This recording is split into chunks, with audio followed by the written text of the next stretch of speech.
วันนี้จะได้พูดกันถึงจตุกะที่สี่ซึ่งเป็นการศึกษาพิจารณาธรรมะหรือสัจจะโดยเฉพาะสังเกตดูก็จะเห็นได้ว่าจตุกะที่หนึ่งศึกษากันที่ลมหายใจในร่างกายจตุกะที่สองศึกษากันที่เวทนาซึ่งเป็นผลจากการที่ระงับกายสังขารได้เวทนามาจากการระงับกายสังขารได้แล้วก็ศึกษาจิตตสังขารไม่ใช่ตัวจิตโดยตรงแต่ว่าเป็นจิตตสังขารคือเครื่องปรุงแต่งจิตจนรู้เรื่องการปรุงแต่งจิตแล้วก็บังคับสิ่งที่ปรุงแต่งจิตหรือจิตตสังขารได้ทันทีคราวนี้ก็หมวดที่สามก็ศึกษาเรื่องจิตและการบังคับจิตทีนี้ก็เอาจิตที่บังคับได้ดีอยู่ในอำนาจของเราแล้วนั่นมาศึกษาเรื่องธรรมะหรือสัจจะของธรรมชาตินี่ก็ให้สังเกตเห็นในความเนื่องกันอย่างนี้เรื่องกายสังขารเรื่องจิตตสังขารและเรื่องจิตแล้วก็เรื่องธรรมะหรือสัจจะธรรมะของธรรมชาติ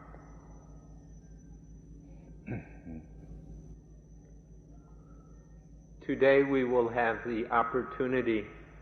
to speak about the fourth tetrad, or the last group of 4 steps within the practice of Anapanasati. This fourth tetrad is particularly concerned with Dhamma, or Dhamma, which means truth, the truth of nature. And so this tetrad is known as Dhammanupassana, the contemplation of Dhamma. If we recall, the first tetrad, the first 4 steps of the practice, were a study of the breathing and the body. We studied these physical aspects of life until they were well understood. And then in the end, based in this knowledge, there was the ability to calm the Kaya Sankhara, the body conditioner. So in step 1, we learned what we needed to learn in order to calm the breathing. Through the calming of the breathing, there arose various pleasant feelings, or vedana. And in the second tetrad, we study these vedana, these feelings that arise out of the calming of the breathing. And in this way, the second tetrad follows out of the first. By studying and experimenting with these feelings, we develop enough control to calm the citta sankhara,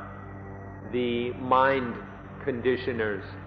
which are those very feelings. At this point, it's not possible to deal directly with the citta. And so we're not talking about controlling the citta directly, or controlling the mind directly, or even knowing the mind directly. Rather, we're dealing with these symptoms or conditions of the mind, which we call the citta sankhara, and then learning how to calm these citta sankhara, these feelings, so that they no longer have control over the mind. In doing so, this brings us to the third tetrad, which begins to specifically work with the citta and is known as cittanupassana, the contemplation of mind, which was discussed yesterday. In this tetrad, we study, develop, train, and practice various ways of controlling the citta. This is to really expand on one's knowledge of life and one's ability to be master of life. And in this way, the mind becomes a very sharp tool and is prepared to do the last part of the practice, or the fourth tetrad of Dhammanupassana, contemplation of truth. And so, through these first three tetrads, the mind has been developed and trained, and it now has enough control. We have enough control over the mind so that it is within our power. The mind is within our influence. And now the mind can be used in order to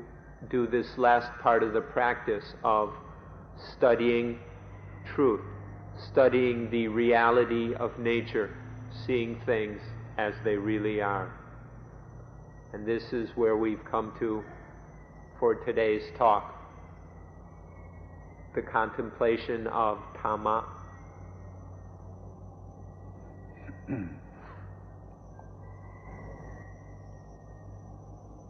มันมีเหตุผลตรงที่ว่าเดี๋ยวนี้เราบังคับจิตได้จิตอยู่ในอำนาจของเรา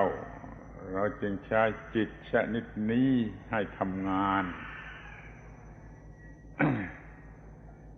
จากการปฏิบัติ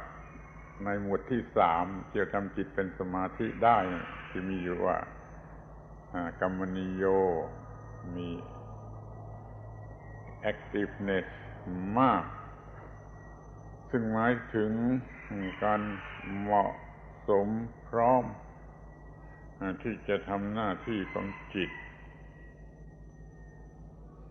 ตามบาลีโดยตรงมีคำว่าอ่อนโยนก่อนนี้มันแข็งกระด้างเดี๋ยวนี้มันอ่อนโยนแล้วเดี๋ยวนี้มันนิ่มนวลภาษานั้นตามภาษาแปลว่านิ่มนวลอ่อนโยนแล้วก็นิ่มนวลไม่แข็งกระด้างมี sensitivity มากไวมากและไวจิตเป็นอย่างนี้แล้วพร้อมแล้วที่จะใช้ให้ทำหน้าที่เราจึงใช้ทำหน้าที่ในหมวดที่4นี้ซึ่งหน้าที่แรกที่สุดก็คือให้พิจารณาความไม่เที่ยง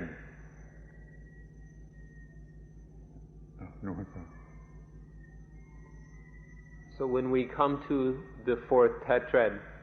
the mind has been well trained. The mind is now within our control and under our power. This means that it is prepared to work. It has been trained in such a way that it is most fit for work. As we discussed yesterday, the true meaning of in those three characteristics of concentration, there's the characteristic of gamaniyo, or activeness. The mind is very active and agile. It's ready to work. This is a kind of activeness and preparedness that is not stiff or rigid, but it is very supple,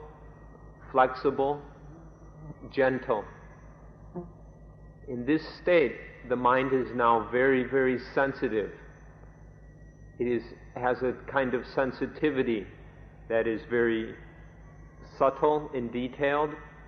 very refined, and also extremely quick,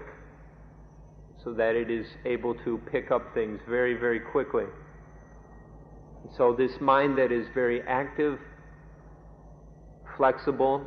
and sensitive, is now ready to do the duty of the fourth tetrad. And the essential duty of the fourth tetrad is in considering, examining, and contemplating impermanence.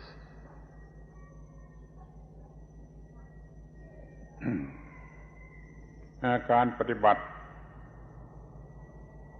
โดยหลักทั่วไปหลักสำคัญโดยทั่วไปแล้วก็คือใช้สิ่งที่มีอยู่ภายในตัวเป็นวัตถุ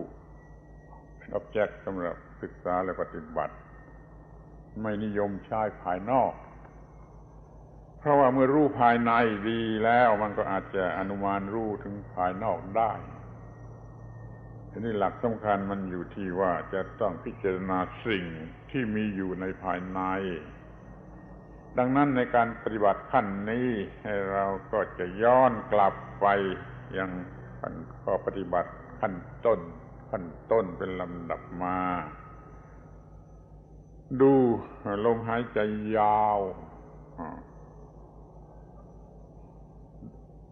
ดูตั้งแต่ตัวลมหายใจล้วนๆก็เห็นว่าไม่เที่ยงดูลมหายใจยาวก็เห็นว่ามันเปลี่ยนเป็นยาวมันไม่เที่ยงดูความยาวดูก็ไม่เที่ยงดูความสั้นก็ไม่เที่ยงดูลักษณะอาการใดๆก็ไม่เที่ยงดูอิทธิพลใดๆก็ไม่เที่ยงที่มาดูที่ว่ากายทั้งสองคือกายลมหายใจกายเนื้อก็เริ่มจะเห็นความไม่เที่ยงของทั้งสองอย่างแล้วมาดูการที่ทำให้ลมหายใจระงับได้ก็ยิ่งเห็นความไม่เที่ยงเปลี่ยนจากความไม่ระงับมาเป็นความระงับแม้แต่ความระงับนั้นก็ไม่เที่ยงมันก็เปลี่ยนเป็นอย่างอื่นไปอีกจนกระทั่งมีเวทนาเกิดขึ้นเป็นปีติและสุขก็ดูทีละอย่างในทุกแง่ทุกมุมเห็นว่าไม่เที่ยงดูความที่เวทนาปรุงแต่งจิตก็ไม่เที่ยงเวทนาสงบระงับก็เป็นของไม่เที่ยงเป็นความไม่เที่ยงที่มาดูที่ตัวจิตเองก็ไม่เที่ยงมาดูที่ความเป็นจิตบันเทิงรื่นเริงนี่ก็คือไม่เที่ยงคือมันเปลี่ยนมาเป็นรื่นเริงบันเทิงดูความไม่เที่ยงของการรื่นเริงบันเทิงลักษณะอาการรสอะไรต่างๆของความบันเทิงว่าไม่เที่ยงดูความเป็นสมาธิก็ว่ามันไม่เที่ยงคือมันเปลี่ยนเป็นไม่สมาธิดูความactive นั่นก็เห็นว่ามันก็คือความไม่เที่ยงมันก็มีความไม่เที่ยงอยู่ในความactive นั่นก็เห็นความไม่เที่ยงทุกขั้นแต่ละขั้นทุกอย่างทุกพ้อยทุกอะไรที่มันเนื่องกันอยู่เห็นความไม่เที่ยงอย่างยิ่งทำทีละอย่างให้ชัดเจนที่สุดทุกขั้นว่าเห็นความไม่เที่ยงนี่คือการพิจารณาเห็นความไม่เที่ยงของสิ่งนั้นๆหรือรวมเรียกว่าสังขารเห็นความไม่เที่ยงของสังขาร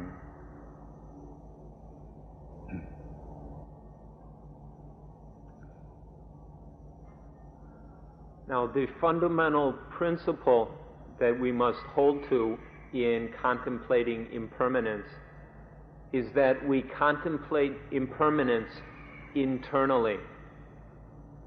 We contemplate impermanence within the mind. This is very important. We cannot, because if we see impermanence internally, then it will be quite easy to see impermanence in external objects. But to just see impermanence in external objects is unlikely to lead to a profound understanding of impermanence. So, in Anapanasati, we study impermanence internally within the body and mind. The way we do this is we go back to the very, very beginning of the practice and we take up the breathing that we began with, and we contemplate the breathing until we see the impermanence, the constant change, the constant flow and flux of that breathing. When the normal breathing is seen as impermanent, then we take the next object of the longness of the breathing, and we see that longness is also impermanent. It's always changing, getting longer or getting shorter. It's not permanent in any way. And then the shortness of the breath, we contemplate that until we see that it too is impermanent. And then the influence of the different kinds of breath upon the body, all these influences are in themselves impermanent, and so we must contemplate that. And then the calming of the breathing, this is contemplated to see that it is impermanent. We take these one at a time and contemplate each one until they are seen to be impermanent. And then there are the feelings of piti and sukha, contentment and happiness. These are also impermanent, and we study them until we see that, though they may arise and be quite strong, after a while they pass away or change, that they are not stable and permanent. And then the influence of these upon the mind must be contemplated and studied. And then finally the calming of these feelings. This too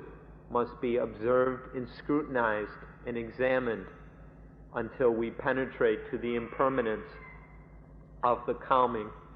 of the citta sankhara, the feelings. And then in step 9, we review step 9 and see that all the different mind states are impermanent, which is logically hard to miss. If we have to deal with all these different kinds of mind states, well, there must be a change from this one to that one and from that one to another. So all of these mind states are changing. None of them are permanent. And then the step 10, gladdening the mind. No matter how successful we become at gladdening the mind, that gladdening, that making the mind joyful and happy, will always be impermanent. And then in step 11, concentrating the mind. We may think we have come to a very stable and steady level of concentration, but it is still impermanent. That very deep, no matter what level of concentration we come to, it will be changing. Within itself there is constant change. And then lastly, the liberating of the mind. It's only a temporary liberation, and so this is also impermanent. So when we contemplate impermanence, we go through each of the various steps of Anapanasati, which we have practiced so far. And now we redo each of those steps. But instead of viewing them in the way we originally did, now they are examined as impermanent. We contemplate and examine each of these 12 objects until each object is seen to be constantly changing and in an eternal state of flux. So this is the meaning of contemplating impermanence. We can summarize it by saying it is contemplating sankhara. It is contemplating all the conditioned things which have been arising and passing away throughout the practice of Anapanasati. So this is what we do in step 13. We contemplate the impermanence of the sankharas.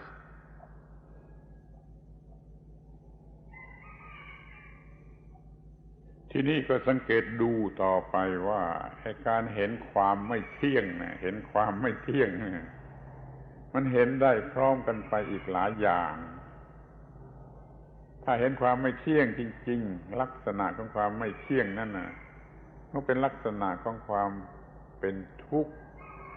คือน่าเกลียดทนไม่ได้ด้วยก็จะเห็นลักษณะของความที่ไม่มีตัวตนไม่มีเซลล์เพราะมันมีแต่ความเปลี่ยนแปลงไม่เที่ยง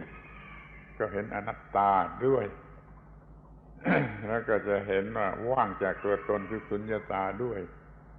จะเห็นมันเช่นนั้นเองมันเช่นนั้นเองความไม่เที่ยงเป็นเช่นนั้นเองก็จะเห็นตาตาด้วยนี่ขอให้เข้าใจว่ามันเห็นเนื่องกันไปจากความไม่เที่ยงเห็นทุกขังเห็นอนัตตาเห็นสุญญตาเห็นตถาตาอิทัปปัจจยตาต่อไปด้วยจึงจะเรียกว่าเห็นความไม่เที่ยงที่สมบูรณ์ แล้วก็เห็นของสังขารเห็นของสังขารเห็นความไม่เที่ยงของสังขารสังขารเราก็อธิบายมาแล้วกันมาแล้วว่าไอ้สังขารต้องมีเหตุปัจจัยปรุงแต่งจึงจะเรียกว่าสังขารมีอินกรีเดียนต์หลายอย่างมาปรุงจึงจะเรียกว่าสังขาร สังขารสามความหมายว่าผู้ปรุงก็ดูลักษณะผู้ปรุงก็ไม่เที่ยงลักษณะของสิ่งที่ถูกปรุงก็คือไม่เห็นความไม่เที่ยงลักษณะของการปรุงกิริยาปรุงก็ไม่เที่ยงเห็นทั้งสามอย่างนี้ก็ชื่อว่าเห็นความไม่เที่ยงของสังขารโดยสมบูรณ์ที่สุด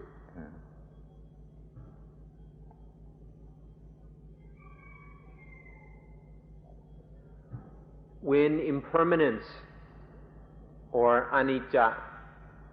is contemplated within all these various things which we just summarized, then there will be also the realization that all these things are dukkha, that they have within them the condition or state of unsatisfactoriness. In contemplating and seeing that all these impermanent changing things, they're unstable, they cannot be depended on. There is no way that we can find any lasting satisfaction in any of these things. And for this reason, they are ugly and undependable, and hateful. And so, from seeing impermanence, then we come to see the dukkha, the unsatisfactoriness of all those sankhara. From seeing the change and unsatisfactoriness, the impermanence and dukkha of all these sankhara, then our realization goes even further and deeper to seeing that all of these things are not self, they are not soul, that because of this change which is beyond our control, because of this unsatisfactoriness, if they were really us or I or mine, we could control them and they would be satisfying the way we want them to be. They wouldn't change like that. And so we begin in this way to realize that all these things are not self, that in them we cannot find any self. The understanding of not self then follows from the realization of anicca and dukkha. And then this realization of not self or anatta deepens into the penetration to the truth of sunyata, voidness, that all things are void of any self, of any soul, of any I or mine, that all things whatsoever are empty and void of any meaning of the word self. In them you can find nothing that is an I or that could be claimed to be mine. In seeing sunyata, voidness like this, then this in turn deepens into the realization of tatthata, thusness or suchness, that all these things are just the way they are. They're not different in any way. They have this quality of being thus, the state of being thus. And so this is the realization of tetrad, or suchness. And then from realizing suchness, then there is the realization of itapajayata, which is the law of causality, the natural law of cause and effect, that all these things are interrelated and interdependent through the law of cause and effect. They arise through causes and pass away through causes, and in doing so also have effects upon other things. So the fullest, to really see impermanence in this step 13 of Anapanasati, one has to have such a profound realization of impermanence that it includes dukkha, unsatisfactoriness, anatta, non-soul, sunyata, voidness, tetrad, suchness, and itapajayata, the law of cause and effect. When all these are seen, then impermanence is truly seen on the deepest and most profound level. And then this is to see the impermanence, dukkha, anatta, sunyata, tetrad, and itapajayata, of all sankhara, of all conditioned things. Remember that there are three meanings to this word sankhara: the things which are conditioned, the things that condition other things, or the conditions themselves, and then the act or process of conditioning. So all the sankhara, all the products of conditioning, all the conditions which are the cause of conditioning, and all the processes of conditioning themselves, all this sankhara is anicca, impermanent. And this impermanence must be seen on the very deep and profound level which we have just described. มีข้อเท็จจริงอยู่อย่างหนึ่งว่าการเห็นอนิจจังล้วนๆไม่เห็นโดยสมบูรณ์นั่นน่ะก็มีอยู่ทั่วไปถ้าสมบูรณ์จะต้องเห็นไปถึงทุกขังอนัตตาสุญญตาตัทตาอิทัปปัจจยตาการเห็นอนิจจังล้วนๆเนี่ยที่ไม่เห็นทุกขังอนัตตานั่นน่ะไม่สำเร็จประโยชน์ดังนั้นคำว่าเห็นอนิจจังในที่นี้จึงต้องเห็นไปถึงทุกขังอนัตตาสุญญตาตัทตาวิทัตตาด้วย เรื่องที่น่าสนใจสำหรับท่านทั้งหลายก็มีอยู่เรื่องหนึ่งคือในพระบาลีในสูตรในสุตตันตปิฎกนี่สุตตันตนิกายนี่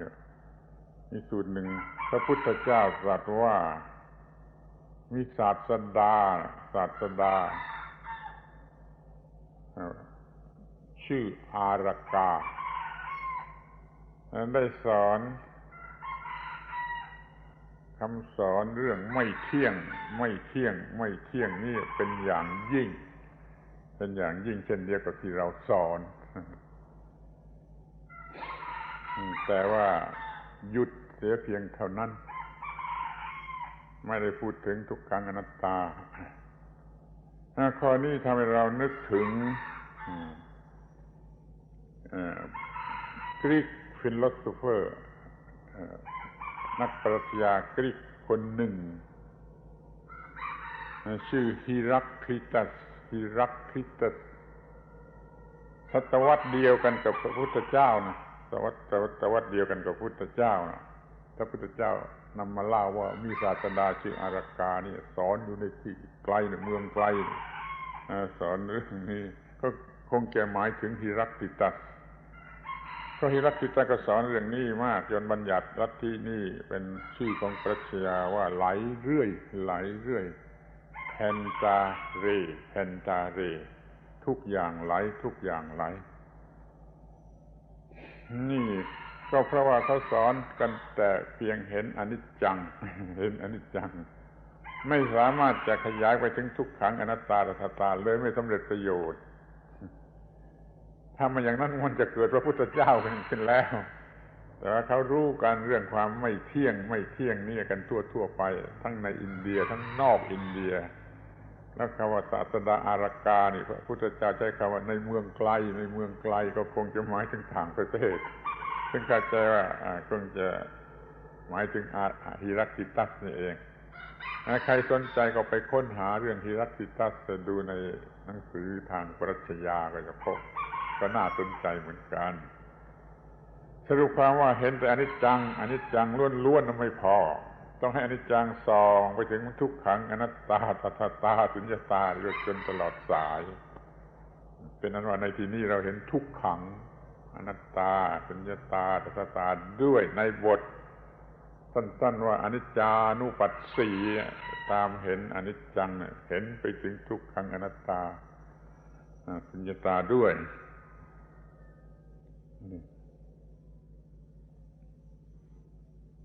There's a fact which we must discuss about the contemplation of impermanence. To just see impermanence by itself is no big deal, because this has happened all over the world, and the teaching of impermanence is nothing extraordinary. The Buddha was by no means the first person to teach impermanence. It was taught all over India and in other places as well. So to see impermanence in an incomplete way that does not include dukkha and anatta is not very profound, and it is not sufficient to solve our problems. In fact, the Buddha in the scriptures mentioned that there was a religious teacher of his time, that was about 2,600 years ago, named Araka, as far as the Buddha knew his name. And this Araka, the Buddha said, lived in some faraway city, didn't specify exactly where, and said that this teacher taught that all flows. The Buddha said that this Araka taught impermanence. This was his central teaching, the teaching of impermanence, and he taught it in detail. However, Araka did not teach impermanence on a profound enough level that included dukkha and anatta. And for this reason, Araka's teaching was incomplete and was not successful in the process of spiritual liberation. So it was still incomplete. This is an interesting point, and anybody who's familiar with Greek philosophy will know that at the same time of the Buddha there was a Greek philosopher living named Heraclitus. And Heraclitus' central teaching was everything flows. Everything flows. This was what he based his philosophy upon. And what the fragments that are remaining of Heraclitus' teaching are all emphasizing impermanence. So there's a good chance that the Araka who the Buddha talked about was Heraclitus. And anybody who wants to look into this can check in any history of Greek philosophy, and you'll come across Heraclitus and what he taught. There you'll find that Heraclitus only spoke of impermanence and did not go into dukkha and anatta. In fact, there are many teachings, especially in the modern world. Much of science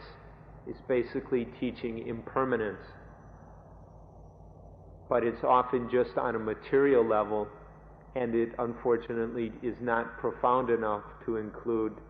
the realization of unsatisfactoriness and not self, and then voidness, suchness, or thusness, and the law of cause and effect, itapajayata. So, this teaching of anicca in itself is quite well known in and outside of India, before, during, and after the Buddha's time. And to just see impermanence, which is in itself quite useful, is still not sufficient. It must be apprehended and understood in a more profound way, which will also penetrate to the truths of unsatisfactoriness and anatta, not self. ที่นี่ให้สังเกตให้ศึกษาเห็นว่าจนเห็นว่า การเห็นอนิจจังการเห็นอนิจจังนั่นมันละลายdissolve มันละลายอุปาทานละลาย attachment การเห็นอนิจจังมันละลายทำละลายทำให้ละลายattachment ก็เริ่มละลายนี่ความสำคัญอยู่ที่ตรงนี้เห็นอนิจจังมันละลาย attachment เพราะว่ามันเป็นการเห็นโทษเห็นความเลวร้ายของสิ่งนั้นของอุปาทานละลายจนเหลือน้อยข้าวนี่เรียกว่าผลของการเห็นอนิจจังทำให้เรารู้สึกเบื่อต่อสิ่งที่เรายึดมั่นถือมั่นอยู่หรือสิ่งที่เราเคยยึดมั่นถือมั่นแล้วก็ตามแล้วก็จะเกิดความเบื่อต่อสิ่งนั้นนั่นคืออุปาทานหรือ attachment มันเริ่มละลายนี่คือผลของการเห็นอนิจจัง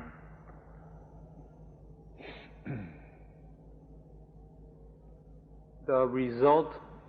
of realizing impermanence or of anicca nupatsi, the result of this is that attachment begins to dissolve. Through seeing impermanence, the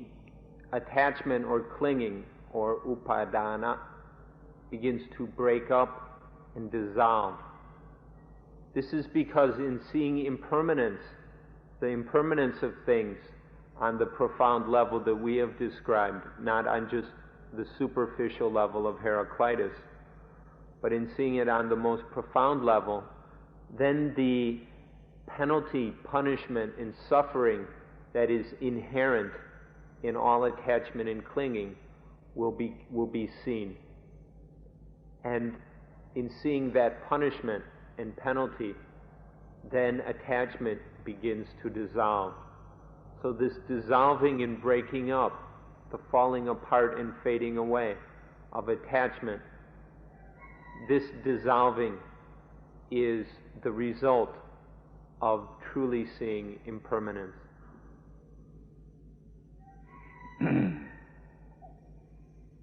ที่นี่ก็มาถึงข้อ2ของหมวดนี้คือขั้นที่14ของทั้งหมดเห็นวิราคานุปัสสีนั่นก็เริ่มสังเกตเห็นมาตั้งแต่ขั้นที่13นี่แล้วว่าอนิจจังเห็นอนิจจังทำละลายแก่ attachment ละลายพอมาถึงขั้นที่14นี่เราเพ่งดูจ้องดูพิจารณาดูแต่ความที่มันละลายวิแปลว่าไม่มีราคะก็คือ attachment วิราคะไม่มี attachment ดูความที่ attachment เริ่มละลาย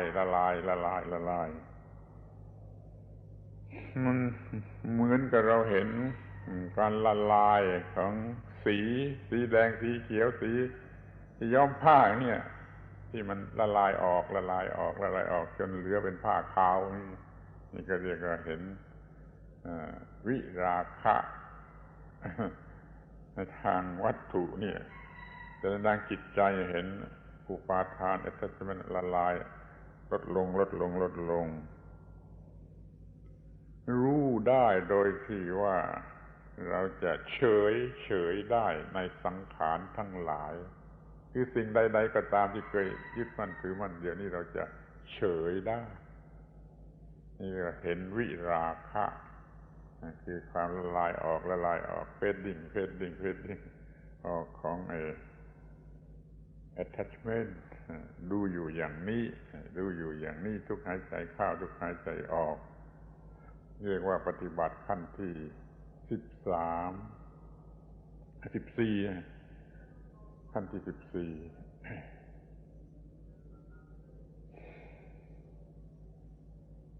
So the natural result, the inevitable result of realizing impermanence is that attachment will begin to dissolve. This happens by itself. Now in step 14 of Anapanasati, step 13 was the contemplation of impermanence. Step 14 is then to contemplate, to examine that process of dissolving. It's already begun to happen through step 13. So the object of step 14 is to take that dissolving of attachment which has begun automatically and naturally, to take that as the meditation object, to understand it and see it fully and clearly. This is called Virakanupatti, the contemplation of viraka. Raka you heard about yesterday, and often is translated lust or passion. But these are just other words for attachment. And we means to not, or without. So the meaning of viraka in this case is the fading away, the breaking up of attachment. And so in step 14, this fading away of attachment is contemplated. There's a traditional metaphor for describing this, is that the mind is like a cloth that is stained with many different colors. These many different colors are our attachments. But those stains slowly will fade away. If we leave the cloth in the sun will bleach the stains away, and the cloth will slowly become whiter and whiter. And so this fading away of those stains is a good description of the fading away of attachment. Except in this case, it's the sun, it's the light of seeing things as they truly are, as impermanent, dukkha and anatta. This light, it's not a physical light, but a spiritual light, which causes the fading away of the attachments. And as the attachments are fading away in that natural process, then this is studied and contemplated. So this fading away of attachment is taken as the object of step 14 of the practice of mindfulness of breathing. ที่เราจะสังเกตได้ง่ายๆก็เช่นว่าเดี๋ยวนี้ความรักในสิ่งที่เรารักเริ่มละลายออกความโกรธในสิ่งที่เราเคยโกรธหรือโกรธอยู่ละลายออกความกลัวที่เคยกลัวก็ละลายออกคือกลัวน้อยลงหรือจนกระทั่งไม่กลัวความเกลียดก็เป็นอย่างเดียวกันความอิจฉาริษยาความวิตกกังวลอะไรอาวรณ์ซึ่งเป็นเครื่องวัดเหล่านี้มันลดลงจนกระทั่งมันวางเฉยได้จนกว่ามันจะวางเฉยได้คำว่าวางเฉยเนี่ยค่อนข้างจะเข้าใจยากมันก็คือไม่ attach ไม่ได้กาดว่าเราว่าของเรานั่นคือวางเฉยเห็นความไม่เที่ยงจน ละลายความยึดมั่นถือมั่นในสิ่งที่เคยยึดมั่นถือมั่นจนกระทั่งวางเฉยนี่คือปฏิบัติขั้นนี้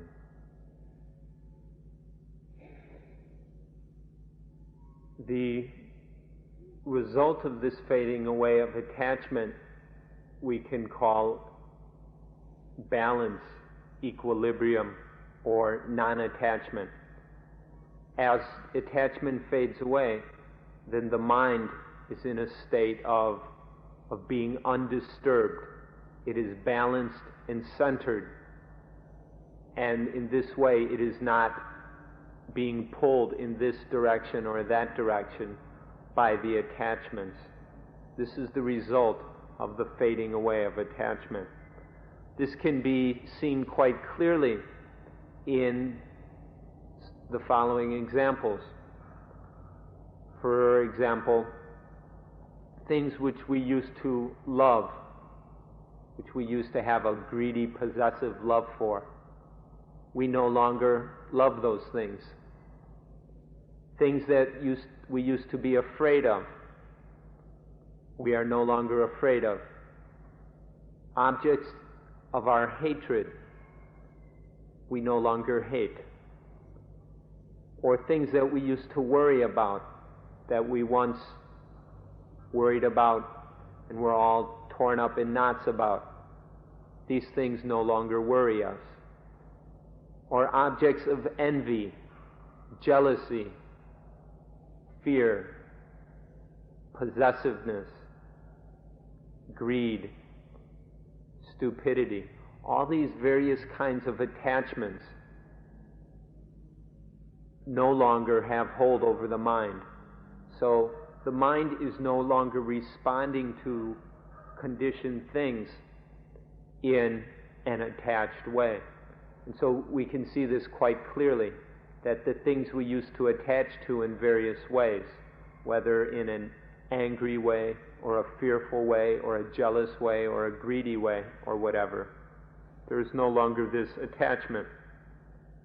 And so the mind is free. It is balanced and clear. It is undisturbed, unmolested, unbothered by all those attachments. So then we can say that the mind is in a state of non-attachment. Notice we don't use the word detachment. Many people use the word detachment, but this is often misunderstood, and we prefer the word non-attachment. Detachment is often another kind of attachment. We see those of us who understand attachment to be positive, as a clinging, people think, oh, then what I have to do is detach. I have to push things away. I have to get rid of things. This is just another kind of attachment. We could call it a negative kind of attachment. Detachment is not a solution to the problem. Detachment is as big a problem as attachment. It's the same problem. So what we're talking about is non-attachment, when the mind is centered and balanced and calm and undisturbed, because it is neither clinging to things in the way of trying to get or become something, and it is not trying to push things away or trying to not become. So non-attachment is freedom from both of these kinds of attachment, the positive and the negative of attaching and detaching. And instead there is non-attachment. This is the result of the fading away of attachment. ที่นี่เราก็มาถึงขั้นที่15นิโรธานุปัสสีศึกษาอยู่กำหนดอยู่ซึ่งความดับแห่งความยึดมั่นถือมั่น extinction of attachment ดูความที่มันดับความที่มันไม่มีอยู่ ของ attachment หายใจเข้าออกอยู่เมื่อพูดถึงความดับมันก็มีหลายแง่ที่จะดูเรียกว่าดับแห่งความยึดถือว่าตัวตนนี่ก็ได้ดับแห่งความเห็นแก่ตน selfishness นี่ก็ได้ดับโลภะโทสะโมหะก็ได้ดับความรู้สึกที่เป็นทุกอย่างได้นี่มันพร้อมกับความดับแห่ง attachment ก็มีดับหลายๆอย่างที่ว่า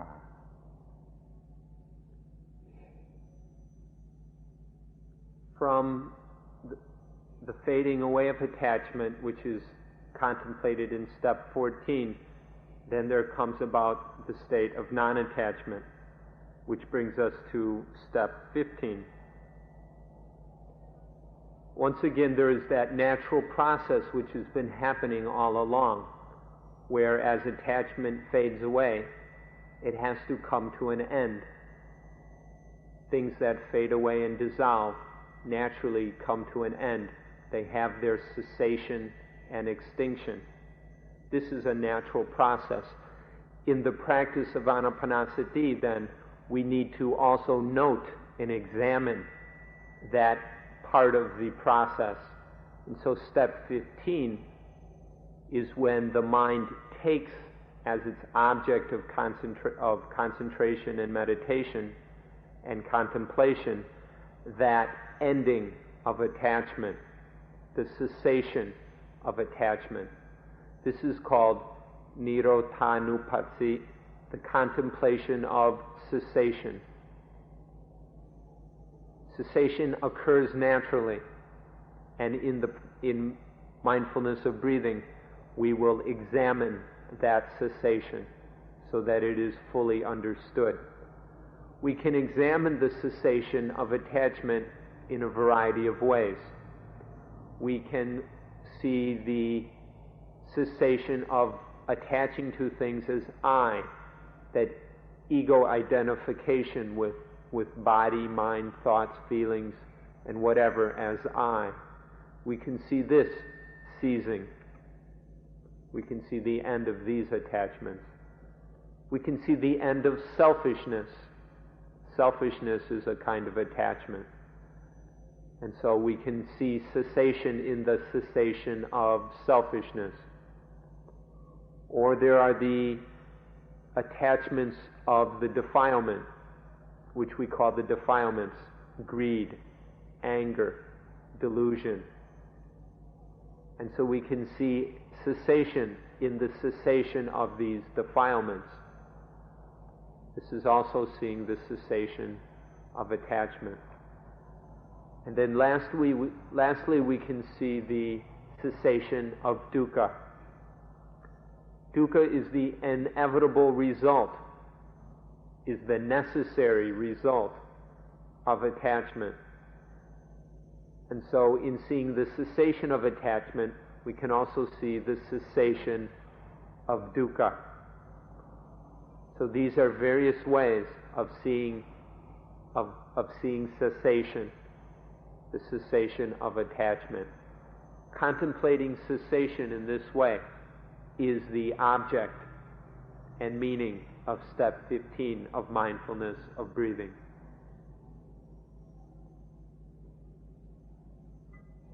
เมื่อพูดถึงความดับทุกข์ เป็นความมุ่งหมายที่สำคัญที่สุดดับทุกข์ทีนี้เรามาดูความทุกข์ในแง่ต่างๆมันดับอย่างไรความดับทุกข์ในแง่แรกที่สุดก็คือว่าดับความคุกคามfrightening ของความเกิดความแก่ความเจ็บความตายโดยเฉพาะความแก่ความเจ็บความตายไม่คุกคามจิตใจให้เราอีกต่อไปนี่ก็เรียกดับแล้วก็ดับอาการของมันคือความโศกความรำไรรำพันความทุกข์กายความทุกข์ใจ ความเหือดแห้งใจนี่เป็นอาการของมันก็ดับไปทีนี้ก็ดับในส่วนที่เกี่ยวกับความหวังความกับสิ่งที่น่ารักและไม่น่ารักพบกับสิ่งที่ไม่น่ารักก็เป็นทุกข์พลัดพรากจากสิ่งที่รักก็น่ารักก็เป็นทุกข์ไม่ได้ตามต้องการก็เป็นทุกข์อันนี้ก็แง่หนึ่งอีกแง่หนึ่งสุดท้ายก็คือว่ายึดมั่นถือมั่นในเบญจขันธ์ขันธ์ใดขันธ์หนึ่งใน5ขันธ์ว่าตัวตนว่าของตนนี่เป็นความรวมหมดของความทุกข์เป็นภาระหนักของชีวิตนี่ก็ดับไปเมื่อผู้ดับแห่งความทุกข์แล้วค่อยดับใน4ความหมายนี้4ความหมายนี้ดับความคุกคามของเกิดแก่เจ็บตายดับอาการของมันเช่นความทุกข์ความโศกความเสียใจความร่ำไรแล้วก็ดับเกี่ยวกับสิ่งที่รักแล้วไม่รักความอยากได้แล้วก็อันสุดท้ายก็ว่าหมายมั่นขันธ์ใดขันธ์หนึ่งใน5ขันธ์ว่าเป็นตัวตนใน4ความหมายนี้ดับไปก็จะดับทุกข์ดับทุกข์ที่เราต้องการอย่างยิ่งก็อยู่ที่ตรงนี้อันแรกคืออะไรครับคุกคามทำให้กลัว frighten คุกคาม So now we've come to the cessation of dukkha, which is what the practice of Dhamma is all about. So let's examine the different ways in which dukkha ceases, so that this can be contemplated, and so that one's final liberation will be seen clearly. There are 4 ways we can see the cessation of dukkha. First, there is the cessation of being frightened by birth, aging, illness, and death. For the ordinary sentient being, birth, aging, illness, and death are objects which we attach to. We attach to these processes, and they lead to great fear. But in the cessation of dukkha, or the cessation of dukkha, this frightening aspect of birth, aging, illness, and death disappears. There is no more attachment to these, and so they are no longer terrifying. The second aspect of the cessation of dukkha is that the various symptoms or conditions of dukkha also cease. These are situations such as sorrow, grief, lamentation, despair, sadness, pain, frustration, depression. These various symptoms of dukkha will also cease or be extinguished. The third aspect of dukkha that must be contemplated is the cessation of all liking, disliking, and wanting. This is because meeting up with things we don't like is dukkha. Being separated from the things we like or love is dukkha. And not getting what we want is dukkha. These 3 aspects of dukkha also cease. The dukkha that comes from meeting up with things we don't like ceases, because there is no more disliking. And the dukkha that arises from being separated from that which we like or love, this also ceases, because there is no longer that kind of attachment. And the wanting, the attached wanting, which also leads to dukkha, ceases. Then lastly, the 4th aspect in which dukkha ceases is the cessation of the 4 aggregates of clinging. or the five aggregates of clinging. There are 5 groups of things we attach to: the body group, the feelings group, the perceptions group, the mental activity or thinking group, and the consciousness group. These are 5 groups of things that the mind habitually attaches to as I. There's habitual discrimination and identification with these things as I. And this inevitably causes dukkha. But when these attachments, the 5 groups of attachment cease, then dukkha ceases in this 4th aspect. And so these are 4 aspects with which we need to contemplate the cessation of dukkha. Because the cessation of dukkha is the goal of the entire practice. It's what we've been working for all this time. And so this is the final breaking through of the whatever. เดี๋ยวนี้เราก็เห็นความว่างหรือความไม่มี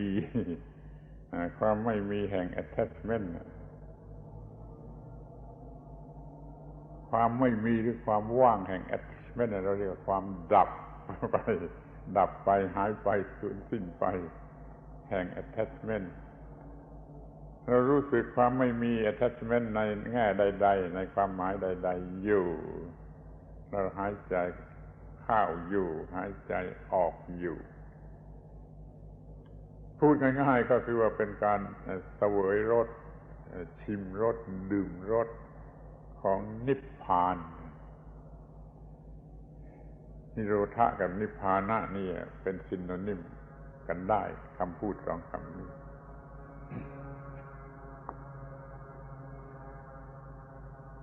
And so with all this cessation of attachment, there comes about the state of non-attachment. And so the mind is in this state of attachment, and it begins to experience the non-attachment. It drinks, tastes, bathes in this non-attachment. Non-attachment, or nirodha, is a synonym for nibbana. And so, with the cessation of all attachment and all dukkha, there is the experiencing, the tasting, the bathing in nibbana, the coolness when there is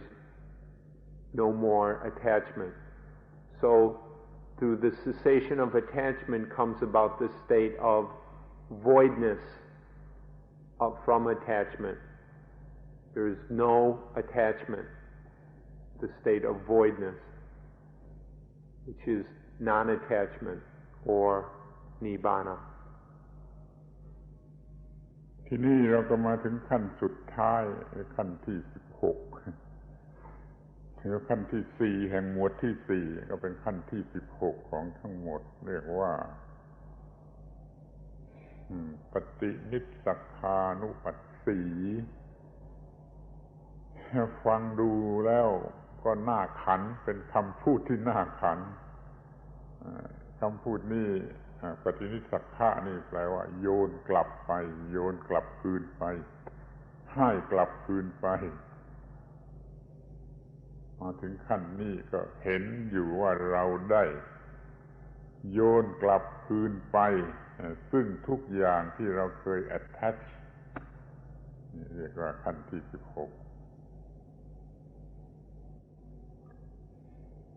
And so with the cessation of attachment, this naturally brings us to the 16th and final step of Anapanasati. This is called Patinitsakanuppatsi. Patinitsaka means to throw back, to toss back. This is kind of an amusing thing to think about, because in the last step there was the end of attachment, and we pretty much said that that was what we've been working for. But then there's this one last step, step 16, of the throwing back of all the things that we have attached to. Now that attachment has ended, then there is the tossing back of those objects of attachment. These are given up, relinquished. This is the 16th step of Anapanasati.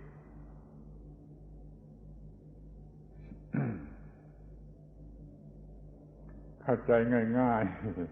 ๆเปรียบด้วยคำเปรียบที่แล้วมานะเราเป็นขโมยเป็นผู้ขโมยเอาของที่มีอยู่ตามธรรมชาติของธรรมชาติคือสังขารทั้งหลายก็ตามธรรมชาติของธรรมชาติขโมยเอามาเป็นตัวเราหรือเป็นของเรานี่เราเป็นขโมยเดี๋ยวนี้มาเราได้รับโทษคือความทุกข์มีความทุกข์เพราะการขโมยattach เอามาเนี่ยมากพอเราก็มองเห็นตามลำดับของอานาปานสติหมวดนี้เราก็เลยปล่อยคืนเลิกเป็นขโมยเรียกว่าคืนกลับให้เจ้าของเดิมอันแท้จริงคือธรรมชาติให้เป็นของธรรมชาติไปอย่าเอามาเป็นเราหรือเป็นของเราอีกเนี่ยความมุ่งหมายนี่เปรียบด้วยคำเปรียบหรืออุปมาได้อย่างนี้ There's a very useful metaphor we have for describing this, and this should make you understand quite easily what this 16th step is about. We can see that throughout our lives we have been thieves. Throughout our lives we have been stealing things constantly. We've been attaching to things and claiming them to be I or mine. So our whole life has been a process of theft, constant attaching to this is I and that is mine. But in reality, none of these things are I or mine. We don't own any of that. And so in step 15, with the end of attachment, when attachment ends, which we contemplated in step 15, then there is the full realization that none of these are I and none of them are mine. And then we realize that we've been a thief all along, that we've been stealing all these things. And so now, in repentance for all this larceny, we throw all those things back to their rightful owner. We no longer claim that anything is I or mine. Instead, we admit, oh, it's not me and it's not mine. And then so we toss everything back to nature, because nature is the rightful owner of all these things. This is the meaning of throwing back, of parinitsaka.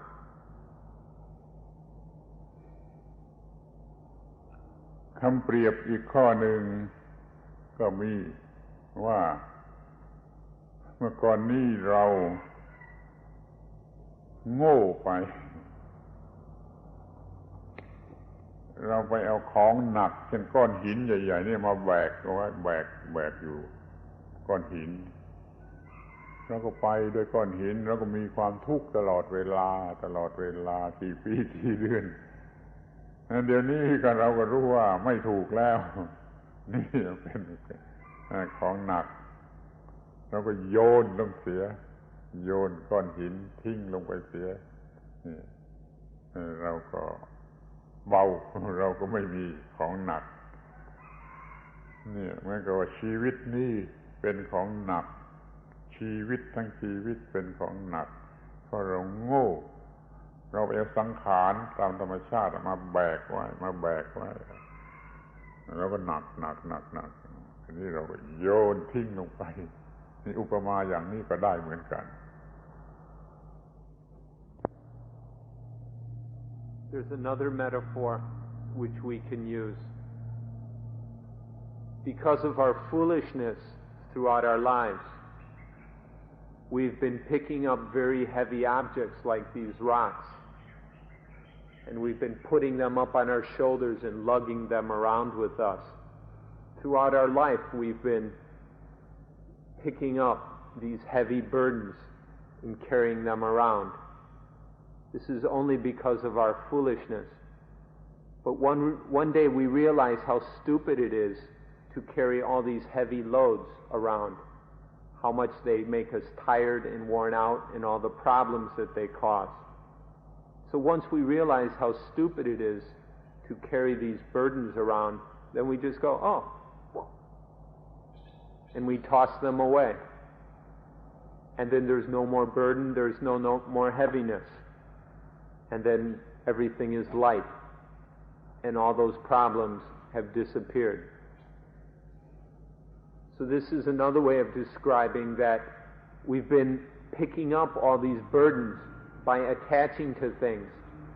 Everything that we attach to as I or mine becomes a burden for the mind. It becomes some heavy object that we carry around with us. Wherever we go, our possessions, all the things we cling to, whether physical or mental, are weighing down the mind. And so our mind is cluttered with all these heavy objects. This is nothing but foolishness, until one day we realize how stupid it is, and then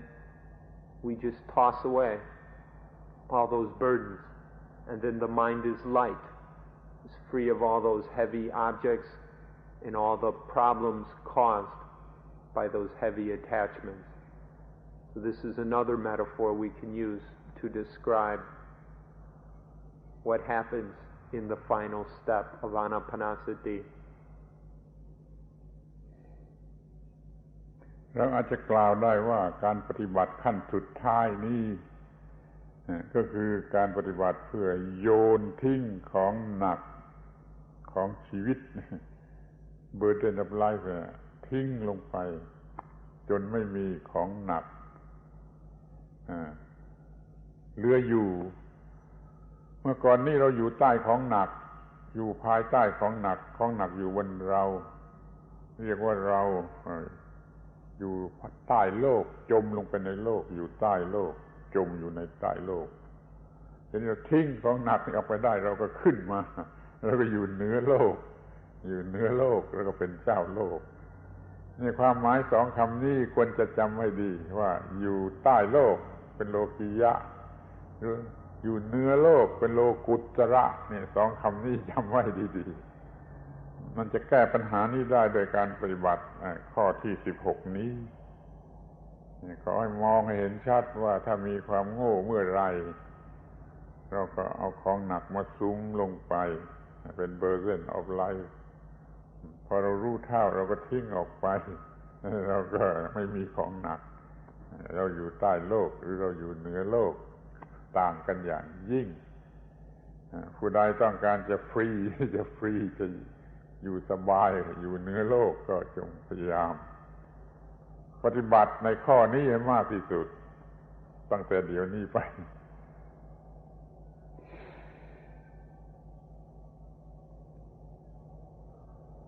So these are ways of describing step 16,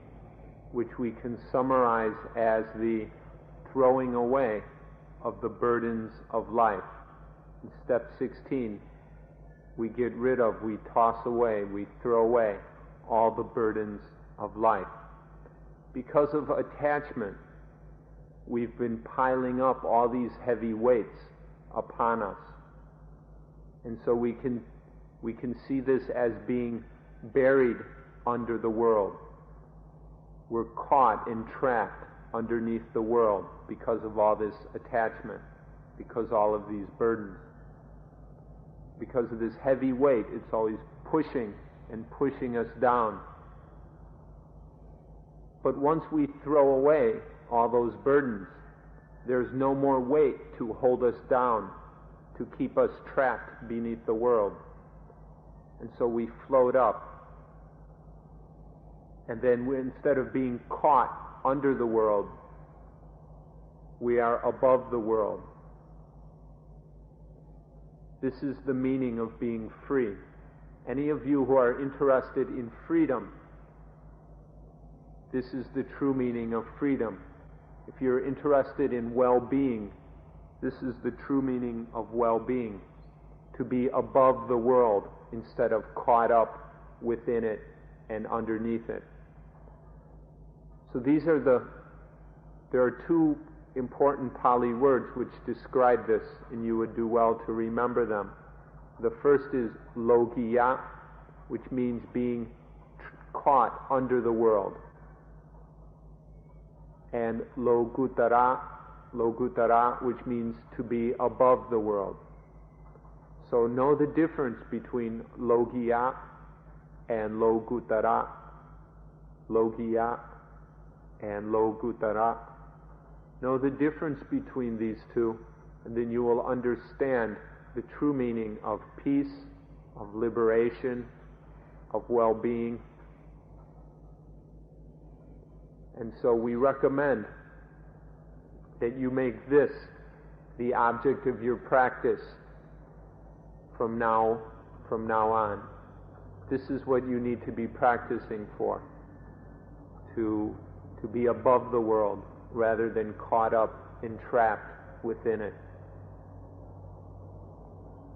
ถ้าท่านชอบคำว่ารอด รอดหรือ emancipation คือรอดออกไปท่านก็สังเกตดูดีๆว่านี่เป็นวิธีทำให้รอดอานาปานสติปฏิบัติมาถึงขั้นสุดท้ายแล้วก็มีความรอด หรือจะใช้คำที่ชอบใช้กันสมัยนี้ว่าปลดปล่อยออกไปจากข้อผูกพันแล้วก็ปล่อยเบอร์เซ่นทั้งหลายออกไปก็ได้หรือว่าเราปล่อยตัวเราออกมาเสียจากเบอร์เซ่นทั้งหลายก็ได้ใช้คำว่าปล่อยตัวเราก็มีความหมายเห็นได้ปล่อยของหนักออกไปก็มีความหมายที่เห็นได้มันเป็นการปล่อยแล้วก็มีผลคือรอดคือ emancipation หรือบางคนจะเลยไปถึง liberation ก็แล้วแต่เรียกว่าเราได้สิ่งที่ดีที่สุดที่มนุษย์ควรจะได้แล้วเราก็ไม่เสียทีคำนี้ไม่รู้จะแปลว่าไม่เสียทีที่ได้เกิดมาเราก็ไม่เสียทีที่ได้เกิดมาเป็นมนุษย์แล้วก็ได้พบธรรมะคือสิ่งที่ดีที่สุดที่มนุษย์ควรจะได้ควรจะมีเรื่องมันก็จบขอยุติการบรรยายวันนี้เพียงเท่านี้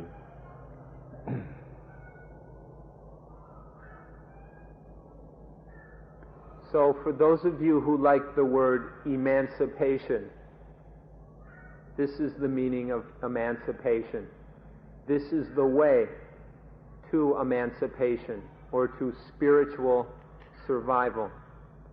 The way to survive spiritually, to be emancipated, is through the complete and successful practice of the 16 steps of Anapanasati.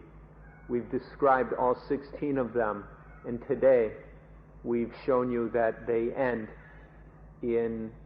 the emancipation of the mind from all attachment,